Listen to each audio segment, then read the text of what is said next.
கர்த்தருக்கு பிரியமானவர்களே, ஒவ்வொரு நாளும் கர்த்தர் உன்னை தினமும் தேடி வருகிறார் என்ற தலைப்பில் நாம் அதிகமாக தியானிக்கிறோம் அல்லவா? அவர் நம்மை தேடி வந்து நம்முடைய வாழ்க்கையின் திறனத்தை மாற்றுகிறார். நம்ம இந்த நிலைமையில் இருக்கக்கூடாது என்று அவருடைய விருப்பமும் சித்தமும் ஏற்கனவே நான் உங்கள்கிட்ட சொல்லிக்கொண்டே வருகிறேன். நீங்கள் இந்த நிலைமையில் இருக்கக்கூடாது. இந்த நிலைமையில் இருந்து தேவனுடைய விருப்பம் என்னென்னா 1000 மடங்கு பெருக வேண்டும். நீங்கள் பாருங்கள், கொஞ்சம் யோசித்து பாருங்கள். இன்னைக்கில் இருக்கிற நிலைமையிலேருந்து நீங்கள் 1000 மடங்கு இருந்தீங்கன்னா எப்படி இருப்பீங்க? அதற்கு சில வழிகளை தெய்வம் வைத்திருக்கிறார். நிறைய பேர் என்ன பண்ணுறாங்கன்னா, தன்னுடைய பலத்தினால், அதாவது நான் என்ன முயற்சி பண்ணுறேனோ அப்படி தான் நான் வாழப்போகிறேன் அப்படின்னு சொல்லி முட்டி மோதி நின்றுக்கிட்டு இருக்காங்க. ஆனால் இதிலிருந்து இந்த பொருளாதாரத்திலிருந்து முன்னேறி வர்றதுக்கு சில வழிமுறைகள் தேவன் இந்த பூமியில் வைத்திருக்கிறார். பிரமாணங்கள். அந்த பிரமாணத்தின் அடிப்படையில் ஒரு மனுஷன் போகிறான் என்றால் அவனுடைய வாழ்க்கை இன்றைக்கி உங்களுக்கு ஒரு மாதிரி தான் இருக்கும். இன்றைக்கி சூழ்நிலைகள் இன்றைக்கி எப்படியோ இல்லாமல் இருக்கலாம். மற்றவங்கள்ட்ட வாங்கலாம், கடன் வாங்கலாம், ஏதோ ஒன்று இருக்குது சூழ்நிலைகள் உங்களுக்கு இன்றைக்கி இல்லாமல் இருக்கலாம்.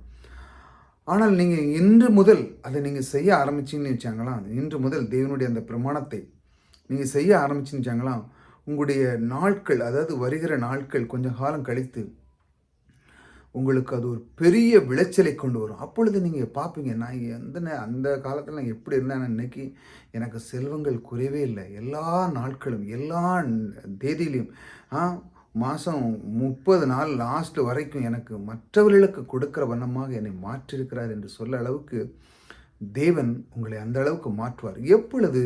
அதுதான் நம்ம பார்க்குறோம். அது எப்பொழுது? தேவனுடைய பிரமாணத்தை அறியும் பொழுது. அது என்ன பிரமாணம்?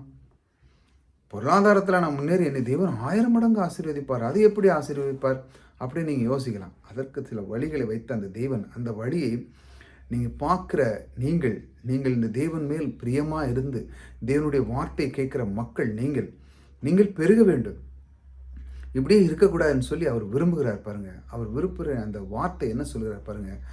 நீ விதைப்பு அறுப்பு என்கிற பிரமாணத்தை அடிப்படையிலே நீ வாழ் என்று சொல்லுகிறார். விதைப்பு அறுப்பு அப்படின்னு ஒன்று நிறைய பேருக்கு பைபிளில் கேள்விப்பட்டிருப்பீங்க. அது என்ன, அதுவா இப்படி வேலை செய்யுமா, 1000 மடங்கு வேலை செய்யுமா அப்படின்னு நீங்கள் கேட்கலாம்.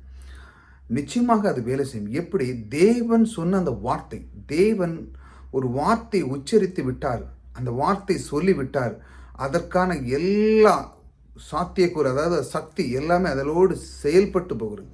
சும்மா மக்கள் மாதிரி என்ன வாரன்னு சொல்லிட்டு 1 மணி நேரம் கழித்து வர்றது, வார்த்தை இப்படி சொல்லிட்டு இல்லை நான் அந்த அப்படி சொல்லலை மாறி சொல்கிறது, இப்படி மக்கள் மத்தியில் தான் நிறைய இது இருக்குது. அதாவது வார்த்தையை சும்மா எதை ஏனதானமாக யூஸ் பண்ணாங்க. ஆனால் தேவன் வார்த்தையை உண்டாக்கின இந்த பூமியை உண்டாக்கின அந்த தேவன் சொல்லுகிறார் விதைப்பு அறுப்பு மூலமாக. அது விதைப்பு அறுப்புனா என்ன? அதற்கான அந்த ரகசியத்தை எப்படி நான் கண்டுகொள்ளுது அப்படின்னு நீங்கள் கேட்கலாம். அதுக்கு ஒரு எக்ஸாம்பிள் கொடுக்க. அதாவது இந்த விவசாயி இருக்கிறான். விவசாயி நீங்கள் பார்த்தீங்கன்னா, இப்போ நீங்கள் பெரிய சிட்டியில் இருக்கலாம், இல்லை கிராமத்திலோட நீங்கள் பார்த்துட்டு இருக்கலாம். விவசாயி தன்னுடைய நிலத்தில் போய் அவனுக்குன்னு வைத்திருக்கிற விதை அப்படிங்கிற விதை நெல் அப்படின்பா, விதை கடலை, இப்படி நிறைய விதமான தானியங்கள் விதையாக அவன் வைத்திருக்கிறான். அதை நீங்கள் போய் கேட்டிங்கன்னா, விதையாக வச்சுருக்கேன், விதைக்கு தான் போடுறதுக்கு வச்சுருக்கேன், அது எல்லாமே அது விதையாக தான் சொல்லுவாங்க. தக்காளி விதை, அது இதுன்னு எல்லாமே விதை. இந்த விதையை கொண்டு அவன் பூமியில் என்னைக்கு அவன் போடுறானோ அன்னைக்கு அவனுக்கு அது வேலை செய்ய ஆரம்பிக்கிறது. பாருங்கள், விதை நெல்லுன்னு சொல்கிறேன்னா, ஒரு நெல் உதாரணம், அந்த நெல்லை கொண்டு போட்ட உடனே அவனுக்கு உடனே அது பலனை கொடுக்கா, அந்த நேரத்தில் அது வேலை செய்ய ஆரம்பிச்சிருது. தேவனுடைய பிரமாணம் வேலை செய்ய ஆரம்பிச்சிருது. ஆனால் அது எப்போ கிடைக்கி? அவன் நீர் பாய்க்கிறான், அதை கவனமாக கவனிச்சுக்கிறான், எப்படி அதை விதைக்கணும்னு அவனுக்கு யோசிக்கிறான், அதனுடைய பெருக்கத்தை அவன் கண்ணோக்கி பார்க்குறான்.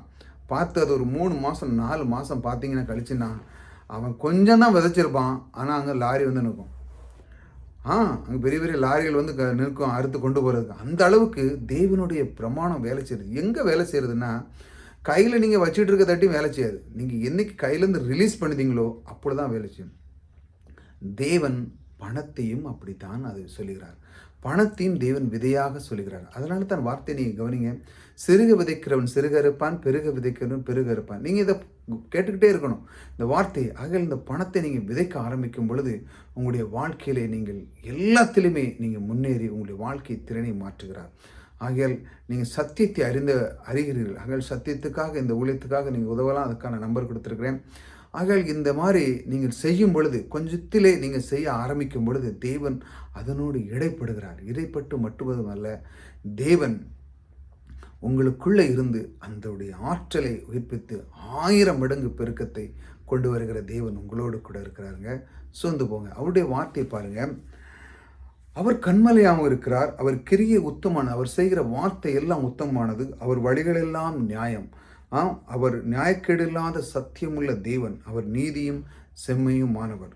எப்பொழுதும் நம் தேவன் இப்படிப்பட்ட காரியத்தை இப்படி தான் இருக்கிறார். அவர் செம்மையானவர், நல்லவர், கிரியை செய்கிறவர். இப்படிப்பட்ட காரியத்திலேயே அவர் நம்ம கூட இருக்கிறவர். ஆகையால் நம்மை விட்டு விலகாதவர். உங்களுடைய வாழ்க்கையில் இந்த பொருளாதாரத்திலிருந்து நீங்கள் முன்னேற வேண்டுமென்றால் இந்த விதைப்பருப்பை பெற்றுக்கொள்ளுங்கள். பணத்தை நீங்கள் விதையாக விதைத்து ஒரு எதிர்பார்ப்பு, எப்படி விவசாயி எதிர்பார்க்குறான்னு 3 மாதம் கழித்து அதே மாதிரி பணத்தை நீங்கள் கொடுக்கும் பொழுது, விதையாக எண்ணி நீங்கள் உழைத்து கொடுக்கும் பொழுது உங்களுடைய பணம் பல மடங்கு அது பெருக்கத்தை தருகிற தேவன் அங்கே வேலை செய்ய ஆரம்பிச்சு. நீங்கள் பணத்தை கொடுத்த உடனே அங்கே வேலை செய்ய ஆரம்பிச்சிருது.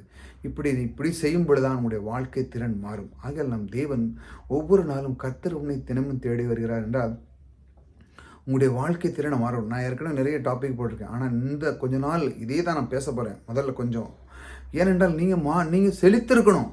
நீங்கள் ஓட்டாநீர் கேட்டுக்கிட்ட மட்டும் போதாது, நீங்கள் செல்வ சேர்ந்தராக இருக்கணும். இந்த இருக்கிறதை விட 1000 மடங்கு பெருகணும். அதுதான் தேவனுடைய விருப்பம், சித்தம். அதனால தான் திரும்ப திரும்ப நான் சொல்லுகிறேன், அது உங்கள் உள்ளத்தில் பதியணும். ஆகையால் பதிய நான் விட மாட்டேன். உங்கள் உள்ளத்தில் பதிஞ்சு நீங்கள் செல்வேந்திரனாகும், கோடீஸ்வரனாகும், லட்சாதிபதி ஆகும், எல்லாத்திலுமே மேன்மையாக இருக்கணும். நீங்கள் தான் அந்த இடத்துல டாப்பாக இருக்கணும். ஒரு கிராமத்துலேருந்தே நீங்கள் தான் பணக்காரர். நீங்கள் தான் அந்த இடத்துல பெரிய பணக்காரன் இருக்கணும். அந்த அளவு நீங்கள் செல்வேந்திராக இருக்கணும். அப்படி தான் தேவனுடைய விருப்பம். நீங்கள் அப்படி இருப்பீங்க. ஏனென்றால் நீங்கள் இப்போ கொஞ்சத்தில் விதைக்க ஆரம்பிக்க உங்களுடைய உள்ளம் தேவன் பரிசுத்த ஆவியானவர் தூண்டுகிறார். அதை விட்டு விடாதீர்கள். ஒவ்வொரு நாளும் அதனோடு செயல்படுங்கள். கர்த்தர் உங்களோடு கூட இருக்கிறார். புதிதாக வந்து சப்ஸ்கிரைப் பண்ணிச்சாங்க.